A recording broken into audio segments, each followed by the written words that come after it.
Ya, baik. Tempat wisata banyak, tadi Rivi sempat menyinggung Pangandaran. Ya, karena ada anggota keluarga yang WhatsApp pagi ini 12 jam perjalanan loh ya. Luar biasa ya, hari ini Waduh. 12 jam juga nggak nih buat sampai Pangandaran dari Bandung nih? Itu dia. Coba selain narasumber kita masih ada Mbak Ajeng Raffiando, ada dua rekan kita lainnya juga di dua lokasi berbeda, Lembang, Jawa Barat, dan juga di Pangandaran, Jawa Barat ya. Kita ke Lembang lebih dahulu ya.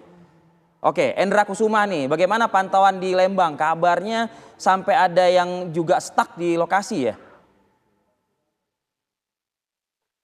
Ya Fadil, dapat saya kabarkan memang kalau ada istilah ya, kalau di Lembang nggak rame, nggak macet, itu bukan wah nggak luar biasa gitu loh. Sejauh ini memang karena adanya batasan tidak ada perbatasan dari sistem gendal ganjil, memang beda dengan puncak ya, kondisi Lembang sejauh ini memang cukup parah ya.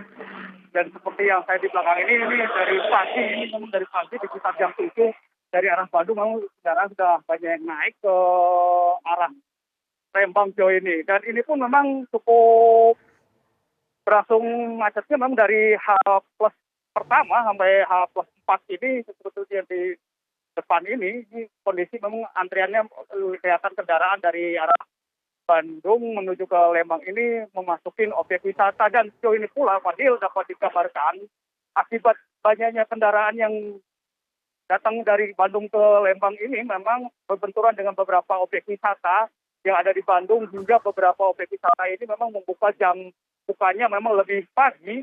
Dan ini pun terlihat seperti di depan ini memang sudah di pagi ini buka sekitar jam 6, biasa buka jam 8. Dan kapasitas pun sekarang memang dibatasi di kondisi di Lembang ini. Rata-rata untuk objek wisata seperti dengan The Great Asia Afrika itu 4.000, dan kemarin nyampe sekitar sampai 1.000 ke 3.000 pun nyampe. Dan kondisi ini memang cukup membuat kekhawatiran bagi pihak kepolisian dengan membagi lahan parkir pun memang cukup susah untuk oleh pengunjung sendiri. Ya. Dan ditambahkan lagi juga Fadil, dari kemarin pun sekitar ada 23.000 dari arah kendaraan dari arah Bandung menuju ke Lembang ini memang cukup banyak. Dan sejauh ini pun dari 23.000 pun ada sekitar 15.000 yang menginap di lokasi Lembang ini. Endra, mungkin itu sementara Fadil. Iya Endra, mungkin singkat saja, kalau dipukul berapa atau jam berapa ya yang sampai memang kendaraan itu terpantau tidak bergerak lah. Bahkan sampai penumpang kendaraan tersebut sampai ada yang turun mungkin karena keletihan dan lain sebagainya. Pada pukul-pukul berapa saja itu? Ini kalau dari Bandung memang yang minat pengunjung dari Bandung memang rata-rata kita berangkat dari hotel di bawah itu sekitar jam 8. Dan biasanya perjalanan kalau dari Lembang ke Bandung bisa 45 menit, ini bisa ditempuh dayanya sampai 2-3 jam Fadil. Wow. Padahal ini sekitar 10 kiloan, dan kondisi ini memang cukup berbenturan dengan beberapa dari Subang juga, karena memang udah ada dibukanya tol Cipali, ternyata berdampak juga dari beberapa pengunjung dari Pantura pun banyak yang naik ke Lembang sendiri. Itu alternatifnya, dan diperlakukan juga dan beberapa pemberlakuan dengan sistem one way pun tetap dilakukan, dan beberapa jalur alternatif penuh juga. Seperti Dagogiri kemarin memang cukup stagnan juga, dan kondisi ini memang ditambah dengan beberapa penumpukan di lahan parkir memang cukup susah untuk didapat di area wisata sini, Fadil. Baik. Ini one way sendiri diberlakukan dalam sehari berapa kali ya, Iya. Endra? Untuk kemarin ya, kalau diperhatikan hampir sekitar 10-15 kali itu dilakukan one way, dan itu pun dilakukan di 4 titik, yaitu di daerah di rumah makan pojok, terus di Gudang Kahuripan, terus di pos Betrik yang ada di Lembang sendiri, sama di pos Panorama. Tapi tetap saja walaupun dilakukan sisi buka tutup ini memang ditarik secara keseluruhan, tapi tetap saja ada terjadi penumpukan, karena memang sejauh ini memang dari beberapa wisatawan pun memang rata-rata tidak hanya stay di satu tempat wisata, tapi memang dia selalu udah satu stay ini jalan lagi ke lokasi yang lebih lain. Perlu wisata juga nih di Lembang ini cukup menarik ya dibanding dengan beberapa wisata yang ada di Ciwidey, Pengalengan, dan hampir sekitar 33 wisata ini, dan kuliner menjadi kita ada wahana juga, Fadil. Baik, terima kasih banyak Endra Kusuma sudah melaporkan pada pagi hari ini. Kita bergeser ke Pangandaran, sudah ada rekan kita Adit. Selamat pagi Adit, bagaimana kondisi di sana? Selamat pagi, Kamarati. Selamat pagi juga, pemirsa. Iya, nampaknya masih kosong ya kalau pagi hari ini ya. Tapi kemarin kabarnya kemacetan sampai lebih dari 10 jam. Dari Bandung ke Pangandaran. Di lokasi Pangandaran sendiri, apakah memang terlihat kepadatan, Adit? Ya, Kamarati, sejak Lebaran hari kedua hingga tadi malam, objek wisata di Kabupaten Pangandaran ini memang di luar prediksi.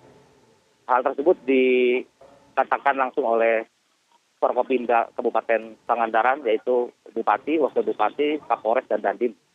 Saat rapat kemarin malam, dia menyatakan memang wisata libur Lebaran tahun ini sangat membeludak dan sulit dilakukan rekayasa lalu lintas mengingat jumlah yang sangat banyak yang masuk ke wilayah Kabupaten Pangandaran ini. Dan memang pagi ini seperti yang Anda lihat di belakang saya ini memang belum terlalu banyak, namun dapat dipastikan Kamarati bahwa nanti mulai siang kondisinya akan terus membeludak karena saya perhatikan makin menuju siang ini semakin padat, Kamarati juga pemirsa. Seperti yang bisa Anda saksikan di rekan Anda, ini adalah kepadatan yang ada di pantai barat Pangandaran, Jawa Barat. Data yang masuk ke Dinas Pariwisata Kabupaten Pangandaran tercatat sudah lebih dari 150.000 pengunjung dari berbagai daerah yang masuk ke wilayah Kabupaten Pangandaran menuju ke beberapa objek wisata, diantaranya Pantai Barat, Pantai Timur, Pantai Batu Hiu, Pantai Batu Paras, ada juga Grand Canyon. Dan ini dipastikan Jumat dan besok ini merupakan puncak liburan Lebaran yang terjadi di Kabupaten Pangandaran. Petugas gabungan, TNI Polri, dan yang lainnya juga melakukan berbagai upaya untuk mengantisipasi terjadinya kepadatan yang ada di pantai di wilayah Kabupaten Pangandaran. Seperti yang bisa Anda saksikan di belakang saya bahwa memang kondisinya semakin siang ini semakin sangat banyak. Dan dipastikan Jumat petang dan besok Sabtu ini akan terjadi kepadatan yang luar biasa dan hal tersebut memang sulit diantisipasi. Bahkan tadi saya sempat wawancara salah satu wisatawan asal dari Bekasi dan Karawang.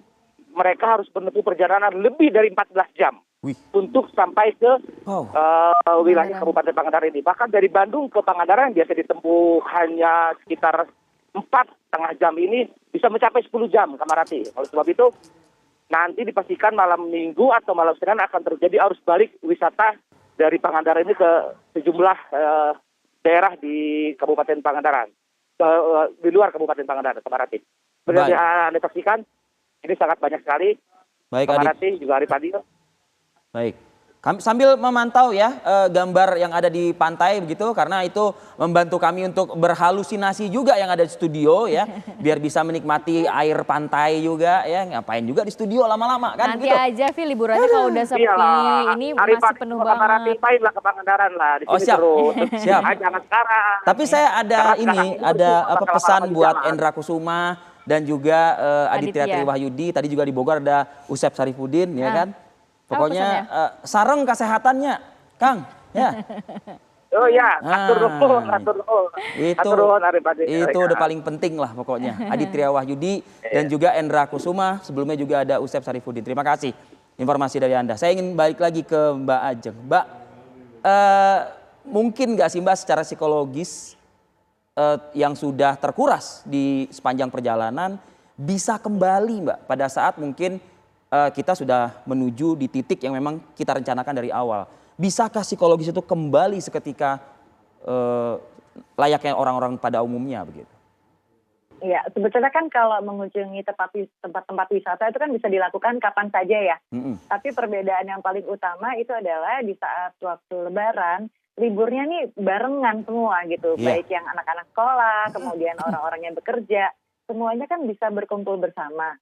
Sehingga saat menyadari bahwa mereka harus gigih melawan kemacetan untuk pergi ke tempat-tempat wisata tadi, tentunya ada hal yang menjadi pendorong, di mana mereka merasa bahwa ini adalah momen yang langka, di mana mereka juga merasakan bahwa belum tentu punya kesempatan lain mengingat kita tahu kejadian pandemi kan sesuatu hal yang tiba-tiba terjadi ya gitu. Jadi mereka akan berupaya untuk bisa menikmati kemacetan-kemacetan tadi dengan kesadaran diri bahwa ya nggak apa-apa, bahwa mereka memang harus berjuang untuk bisa mencapai ke tempat wisata, walaupun sebetulnya kembali lagi kalau waktu lain mungkin bisa-bisa saja tetap pergi ke sana tanpa kemacetan, tapi momen tersebut akan berbeda saat dilakukan di hari Lebaran. Mbak Ajeng, tapi kadang-kadang ya kalau kita lihat ini momen Lebaran ini memang digunakan untuk berkumpul bersama keluarga. Tapi di perjalanan misalnya bawa orang tua yang akhirnya justru kecapean. Ini ada informasi yang bahkan sampai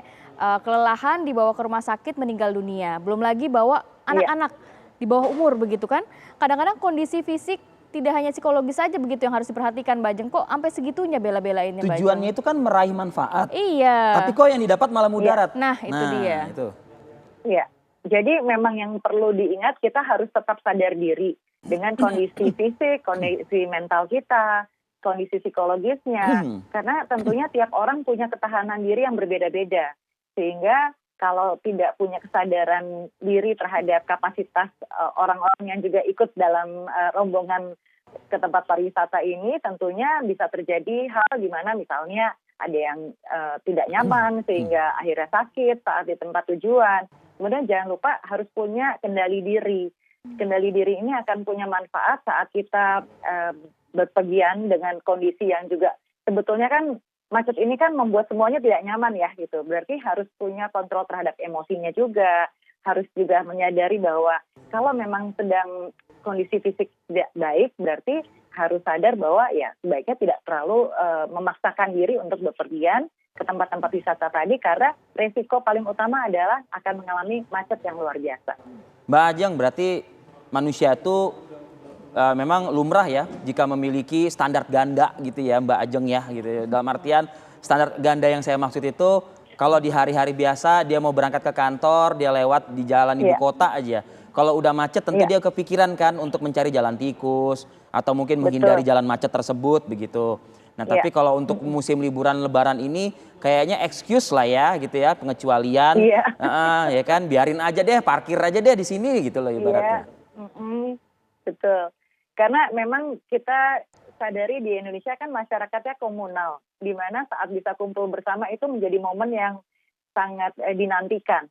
Sehingga memang kalau secara logika kayaknya ngapain ya gitu ya. Betul. Ke tempat wisata yang harus menempuh waktu panjang karena macetnya luar biasa tadi.